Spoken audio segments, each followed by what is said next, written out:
just to implement all the logistics. So everyone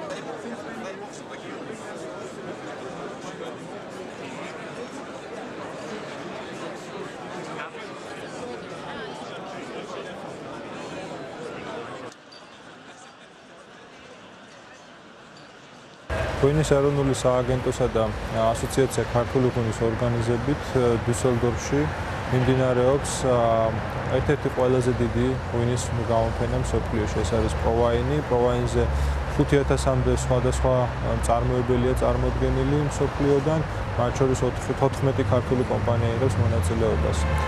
დუსელდორფის გამოფენა წლიდან წლამდე ყოველთვის უფრო და უფრო მნიშვნელოვანი ხდება. ეს არის განსაკუთრებით მნიშვნელოვანი ქართული კომპანიებისთვის იმ ფონზე, როდესაც ახალი დიდი ბაზარი იხსნება მათთვის. ჩვენ არ უნდა ვთქვათ, თუ არის უკვე ათასებულ ბაზრებზე, უნდა დავაფიქსიროთ ის ლოიალობა, რომელიც გვაქვს მოპოვებული კლიენტების მიმართ.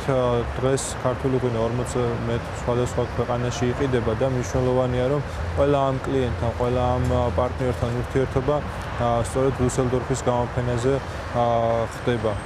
გამოფენის ფარგლებში ღვინის ეროვნული სააგენტოსა და ასოციაციის ორგანიზებით გაკეთდა სოფლის მეურნეობის მინისტრის პრეზენტაცია და პრესკონფერენცია, რომელსაც ძალიან დიდი ინტერესი მოყვა. ფაქტიურად 30-ზე მეტი წამყვანი საერთაშორისო ჟურნალის კორესპონდენტი ესწრებოდა პრესკონფერენციას და ყველას მხრიდან იყო აღნიშნული, რომ ძალიან საინტერესო მრავლის მომცველი პრეზენტაცია გაკეთდა.